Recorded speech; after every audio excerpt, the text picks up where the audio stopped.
Hi friends, ரொம்பவே சுவையான Saidapet special vada curry குக்கரில் ரொம்ப டேஸ்டியாக எளிமையாக எப்படி செய்யலான்னு பார்க்கலாம். கடலைப்பருப்பை எடுத்துக்கோங்க. அதை 2 மணி நேரம் ஊற வச்சு 3 முறை அலசி இந்த போல் நீங்களும் எடுத்துக்கோங்க.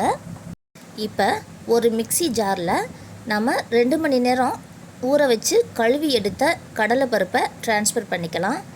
அது கூடவே ஒரு கொத்து கருவேப்பிலை, சோம்பு, சீரகம், அது கூடவே காய்ந்த மிளகாய் எல்லாத்தையும் சேர்த்து கொரகொரப்பாக இது போல் அரைச்சி எடுத்துக்கோங்க.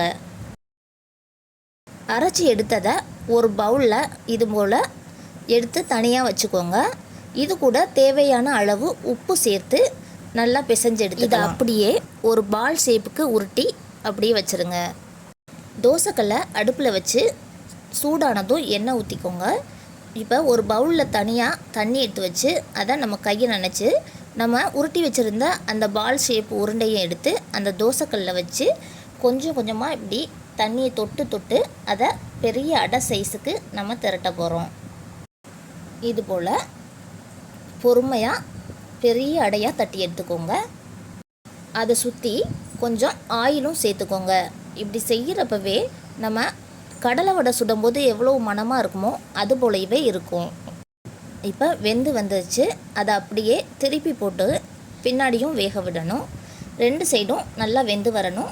கருக விடாதீங்க. வெந்து வந்த அந்த பீசஸை குட்டி குட்டி உதிரிகளாக எடுத்து உதுத்துக்கலாம்.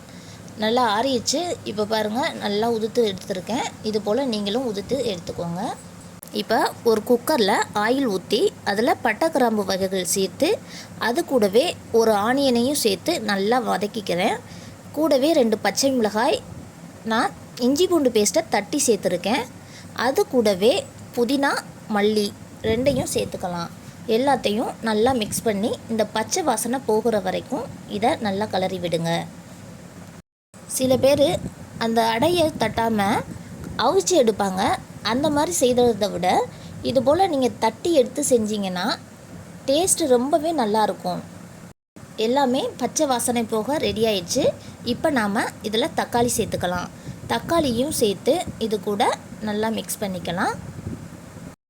தக்காளி, இஞ்சி பூண்டு பேஸ்ட்டு எல்லாம் ரெடி ஆயிடுச்சு. இந்த ஸ்டேஜில் நம்ம மசாலா ஆட் பண்ணிக்கலாம். கரம் மசாலா 1 ஸ்பூன், மஞ்சள் தூள் 1 ஸ்பூன், கூடவே 3 தூள் தான் நான் சேர்க்குறேன். இதை எல்லாத்தையும் சேர்த்து இதையும் பச்சை வாசனை போக நல்லா கிளறி எடுத்துக்கலாம்.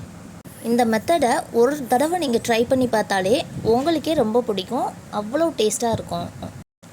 எல்லாமே நல்லா வெந்து எண்ணெய் பிரிஞ்சு வந்துருச்சு. இந்த நேரத்தில் நம்ம தட்டி வச்சுருந்த அந்த உதிரி அடை பீசஸை இது கூட ஆட் பண்ணி எல்லாத்தையும் சேர்த்து கிளறி விட்டுக்கலாம். ஸ்டேஜில் அடுப்பை மீடியம் ஃப்ளேம்லேயே வச்சு கிளறி விட்டுக்கோங்க. இப்போ நமக்கு தேவையான அளவு தண்ணி சேர்த்துக்கலாம். தண்ணியையும் சேர்த்துட்டு உப்பு எல்லாம் கரெக்டாக இருக்கான்னு ஒரு தடவை நீங்கள் செக் பண்ணிக்கோங்க. ஒரு கொதி வர வரைக்கும் நம்ம வெயிட் பண்ணணும். பாருங்கள், நுர பொங்கி ஒரு கொதி வர போகுது. இந்த நேரத்தில் ஸ்பூனை வச்சு நல்லா கிளறி எடுத்துட்டு குக்கரில் விசில் போட்டு 2 விசில் தான் விடணும். எல்லாமே நல்லா குழஞ்சி நல்ல டேஸ்ட்டுக்கு வரும். பாருங்கள், ஓப்பன் பண்ணிவிட்டேன். நல்லா கொதிச்சு நீட்டாக இருக்கிற ஸ்டேஜில் நான் கார்ன்ஃப்ளவர் மாவு கொஞ்சமாக ஆட் பண்ணுறேன். ஏன்னா இது திக்னஸ்க்காக நான் ஆட் பண்ணுறேன். ஆப்ஷன் தான். உங்களுக்கு பிடிக்கலைன்னா நீங்கள் சேர்த்துக்க வேண்டாம். கார்ன்ஃப்ளவர் மாவு சேர்த்துட்டு திரும்பவும் ஒரு கொதிக்க விடுறேன். Saidapet special vada curry ready. இதை அப்படியே மல்லித்தலை தூவி சர்வ் பண்ண வேண்டியது தான். ரொம்பவே ஹெல்த்தியான டேஸ்டியான சைதாப்பேட்டை ஸ்பெஷல் வடகரி ரெடி. எப்படி இருக்குன்னு செஞ்சு பார்த்துட்டு கமெண்டில் சொல்லுங்கள்.